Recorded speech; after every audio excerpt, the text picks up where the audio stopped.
June 10th, 1991. It was supposed to be an ordinary Monday morning in the quiet community of Meyers, California. School was almost out for the summer. Children were waiting for buses, parents were leaving for work, and nothing about that morning suggested it would become one of the most haunting child abduction cases in American history. An 11-year-old girl named Jaycee Lee Dugard left her home carrying her backpack. She smiled goodbye and started walking toward the school bus stop. She never made it there. Within seconds, a stranger's car pulled alongside her. Witnesses would later describe seeing a man force the young girl into the vehicle while another person remained behind the wheel. The car sped away before anyone could stop it. For nearly 2 decades, Jaycee seemed to disappear without a trace. Most missing child cases are solved within hours or days. Some are solved after weeks. But as the months turned into years, hope slowly faded. Investigators chased hundreds of leads. Volunteers searched forests, neighborhoods, and abandoned buildings. Her face appeared on missing person posters across the country. Television programs featured her story, and age-progressed images attempted to show what she might look like as she grew older. Still, there was no sign of her. Then, 18 years later, something happened that no one expected. A routine visit to a California university would lead police to a backyard hidden from public view, and what they discovered there would shock investigators, the nation, and even the officers who had visited that same property years before. This is the verified story of Jaycee Lee Dugard, how she vanished, how she survived, and how she was finally found alive after 18 years. Jaycee Lee Dugard was born on May 3, 1980. By 1991, she lived with her mother, Terry Probin, and stepfather, Carl Probin, in Meyers, a small community near South Lake Tahoe, California. Friends described Jaycee as cheerful and energetic. She loved school, enjoyed riding her bike, and looked forward to summer vacation. Nothing suggested that June morning would be any different from countless others. Because the school bus stop was only a short walk away, the route had become part of the family's normal routine. At approximately 7:15 a.m. on June 10th, Jaycee left home carrying her school supplies. Moments later, everything changed. According to witness accounts, a gray sedan approached Jaycee near the bus stop. A man jumped out, grabbed her, and forced her into the vehicle while a woman drove. Several witnesses saw parts of the kidnapping and immediately contacted authorities. Jaycee's stepfather, Carl Probin, was riding his bicycle nearby on his way to work. He heard screams and saw a car speeding away. He tried to chase it but could not catch up. The kidnappers disappeared within seconds. Investigators quickly established that this was not a case of a child running away. It was an abduction in broad daylight, witnessed by multiple people. Police from the El Dorado County Sheriff's Office, the FBI, and numerous local agencies launched a massive search. Roadblocks were established. Helicopters searched the surrounding terrain. Officers interviewed neighbors. Search dogs tracked every possible scent. Volunteers combed nearby forests. The first hours after a child disappears are often considered the most critical. Investigators hoped someone would notice the suspicious vehicle or recognize a description of the suspects, but no credible lead emerged. For Terry Probin, life became divided into 2 chapters, before June 10, 1991, and after it. Every ringing phone brought hope. Every reported sighting sparked another frantic search. Birthdays became painful reminders of another year without answers. Jaycee's bedroom remained largely untouched. The family refused to give up. They worked closely with investigators, participated in media interviews, and encouraged the public to keep looking. Missing person flyers appeared throughout California and beyond. As the years passed, technology improved. Artists created age-progressed images showing what Jaycee might look like at different ages. Each new image carried the same message. Have you seen this child? Authorities received thousands of tips. Some callers believed they had seen Jaycee in shopping centers. Others claimed she had been taken to another state. Some theories suggested international trafficking. Others pointed to family acquaintances. Every credible lead had to be investigated. Investigators searched properties, interviewed convicted offenders, reviewed vehicle registrations, compared witness descriptions. Nothing led to Jaycee. As months became years, the investigation grew colder. While investigators searched across the country, the person responsible for Jaycee's disappearance was living in Northern California. His name was Phillip Garrido.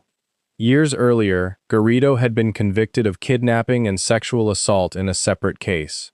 After serving time in federal prison, he was released under supervision and required to register as a sex offender.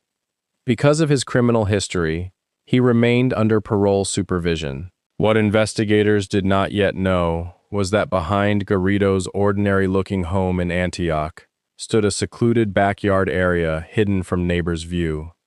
It would later become one of the most scrutinized crime scenes in modern American criminal history. As the years passed, many people assumed Jaycee had died. Statistically, children abducted by strangers face extremely serious risks, and long-term recoveries are rare. Still, her family never stopped hoping. Her mother continued speaking publicly. Investigators periodically reviewed the case. The FBI kept Jaycee's file active. Every new lead was pursued. The absence of evidence was not proof that she was gone. It simply meant no one had yet found the truth. In August 2009, 18 years after Jaycee disappeared, Phillip Garrido visited the campus of the University of California, Berkeley, accompanied by 2 teenage girls and an adult woman. The group attracted attention because Garrido behaved unusually while seeking permission to host religious events on campus. Campus staff notified university police. The encounter was documented. Investigators contacted Garrido's parole officer. At first, it appeared to be nothing more than a routine follow-up involving a registered sex offender. But one simple question would soon change everything. Who were the 2 girls, and who was the quiet woman standing beside him? No one yet realized that the answer would solve an 18-year-old mystery. On August 24, 2009, what began as a routine follow-up meeting with a registered sex offender set in motion one of the most astonishing breakthroughs in modern criminal investigations. For nearly 18 years, investigators had searched for Jaycee Lee Dugard. Her case had grown cold. Thousands of tips had been investigated. Age-progressed photographs had been distributed nationwide.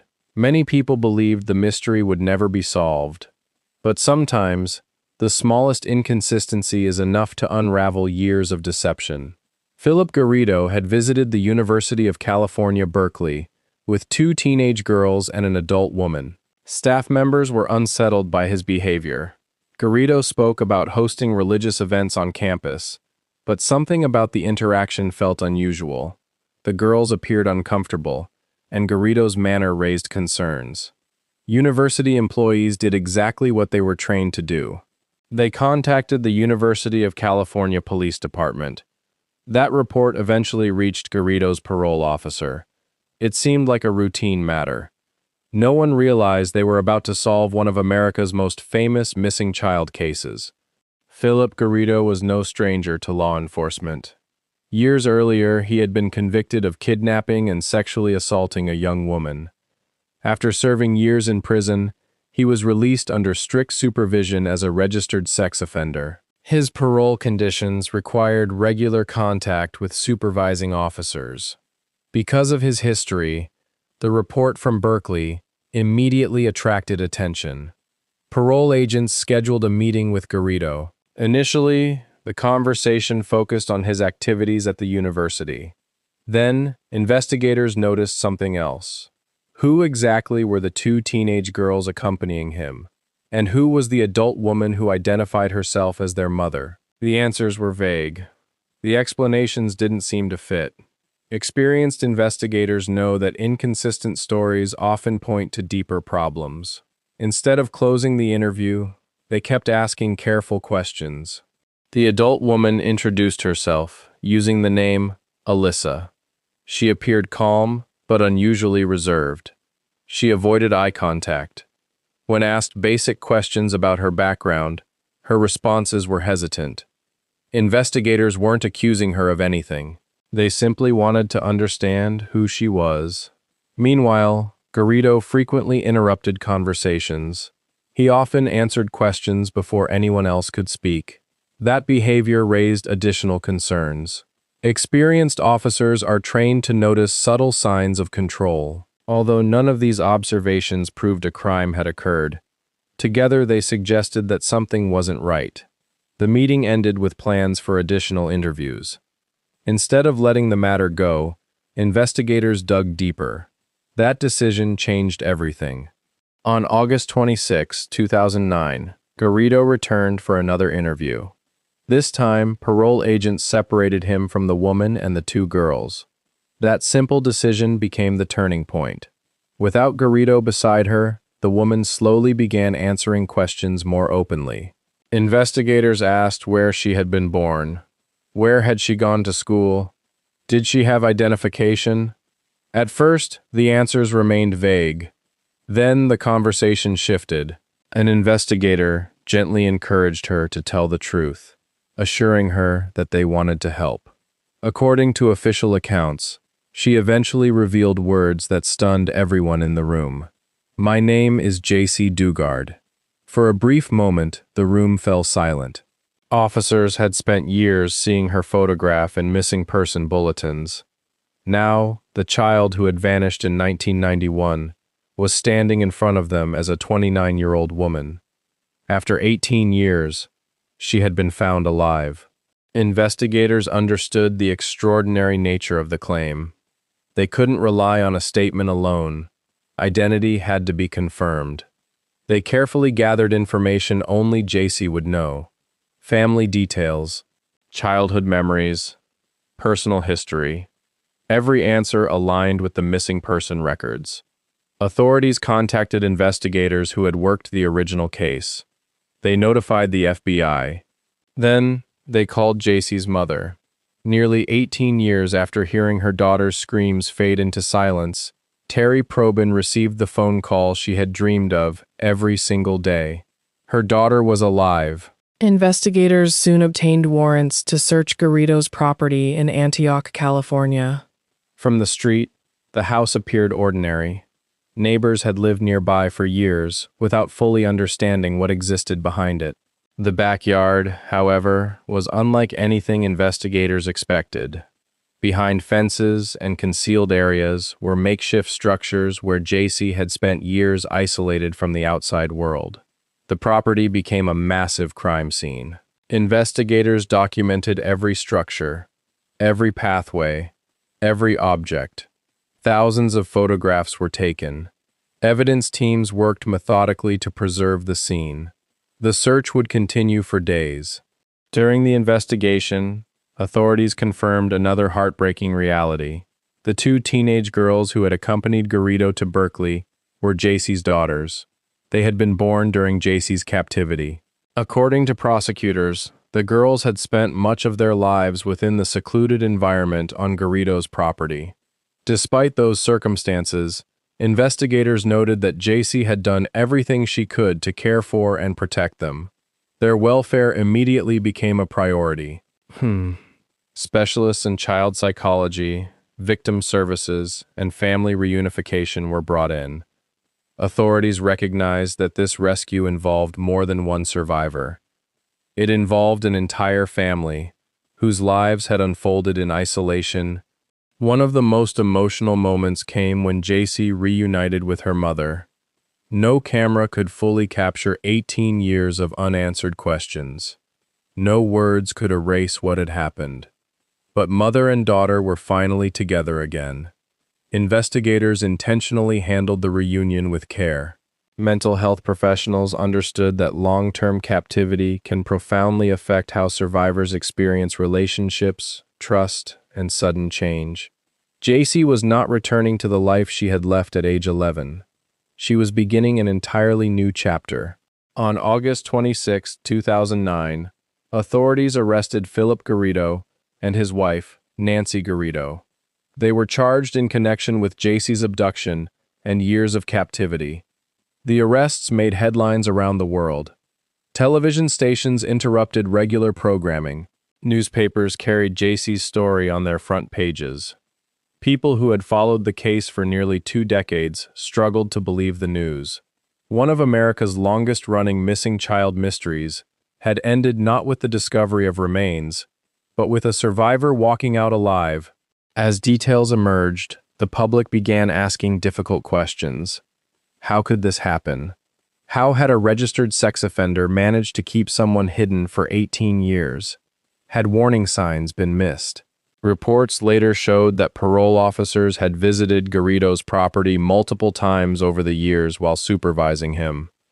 Those visits became the focus of significant public scrutiny after Jaycee's recovery. Investigations examined whether opportunities to discover the crime had been overlooked, and whether supervision practices needed reform. The case prompted widespread discussion about parole procedures and oversight for high-risk offenders. Throughout the investigation, one fact became increasingly clear. Jaycee had endured circumstances no child should ever face. Yet investigators, victim advocates, and those who later met her consistently described her resilience. Rather than giving up hope, she focused on surviving. She cared for her daughters. She adapted to impossible circumstances while preserving a sense of identity that would eventually allow her to tell investigators who she truly was. Her survival was not defined solely by what had been done to her. It was also defined by remarkable endurance. The news spread rapidly across America. For families of other missing children, Jaycee's recovery offered something many had almost lost: hope. Her rescue demonstrated that even after many years, missing person cases can still be solved. Cold cases are not always closed forever. Sometimes one observant citizen, one careful investigator, or one routine interview can change everything. But as investigators continued searching Garrido's property and reviewing years of evidence, they realized there was still much to uncover. How had Jaycee survived nearly 2 decades? What was daily life actually like behind the fences? And what would happen when the case finally reached a courtroom? By the end of August 2009, the impossible had become reality. Jaycee Lee Dugard, the little girl who had vanished on her way to a school bus in 1991, was alive. But for investigators, the rescue was only the beginning. Now, they had to understand what had happened over 18 years, gather evidence that would stand up in court, and ensure those responsible faced justice. At the same time, Jaycee faced an entirely different challenge. She had to learn how to live in a world that had changed dramatically while she was gone. The internet had transformed everyday life. Cell phones had become commonplace. Entire generations had grown up. The 11-year-old who disappeared in 1991 returned to a world she barely recognized. Once Phillip Garrido and Nancy Garrido were arrested, investigators from multiple agencies began assembling one of the largest case files in California history. Search warrants produced thousands of pieces of evidence. Crime scene investigators photographed every area of the property. Documents were collected. Personal belongings were cataloged. Digital evidence was secured. Every item had to be carefully documented because prosecutors knew the case would receive worldwide attention. They could not afford mistakes. At the center of the investigation was one undeniable fact. Jaycee had been reported missing continuously since June 10, 1991. Her identity was confirmed through interviews and official records. The little girl who had disappeared had finally been found. As investigators pieced together the timeline, they learned that much of Jaycee's life had unfolded in isolation behind concealed areas of Garrido's property. According to prosecutors and Jaycee's later public accounts, she spent years separated from ordinary society. She rarely interacted with people outside the property. Simple experiences that most children take for granted: going to school, attending birthday parties, making friends, walking through a shopping mall. had disappeared from her life. Instead, her world became increasingly limited. Yet amid those circumstances, Jaycee devoted herself to caring for her two daughters. Investigators and later observers noted that the girls appeared closely bonded with their mother. That relationship became one of the strongest foundations for rebuilding their lives after the rescue. Freedom does not erase trauma overnight. Mental health professionals explain that survivors of long-term captivity often experience overwhelming emotions after rescue. There can be relief, fear, confusion, anxiety. Even ordinary decisions can become difficult after years of control by someone else. Authorities recognized this immediately. Jaycee and her daughters were not thrust into the public eye. Instead, they were placed in protective care, where specialists could help them adjust gradually. Privacy became a priority. Law enforcement deliberately released only limited. Prosecutors charged Phillip Garrido with numerous offenses arising from the abduction and years of captivity. Nancy Garrido was also charged for her role in the crimes. Both initially entered pleas of not guilty. The legal process moved carefully. Investigators continued interviewing witnesses. Forensic specialists examined evidence collected from the property. Experts reviewed decades of records. The case was overwhelming in both size and complexity. Rather than rushing to trial, prosecutors focused on building a case supported by physical evidence, official records, and corroborated testimony. As news organizations examined the case, one issue quickly dominated headlines. How had this happened without being discovered? Phillip Garrido had been a registered sex offender. He was under parole supervision. Reports showed that parole officers had visited his property multiple times over the years. Those facts led to intense public scrutiny. California officials later reviewed supervision procedures to determine whether warning signs had been missed and how similar failures could be prevented in the future. The Jaycee Dugard case became a catalyst for discussions about parole oversight and monitoring of high-risk offenders.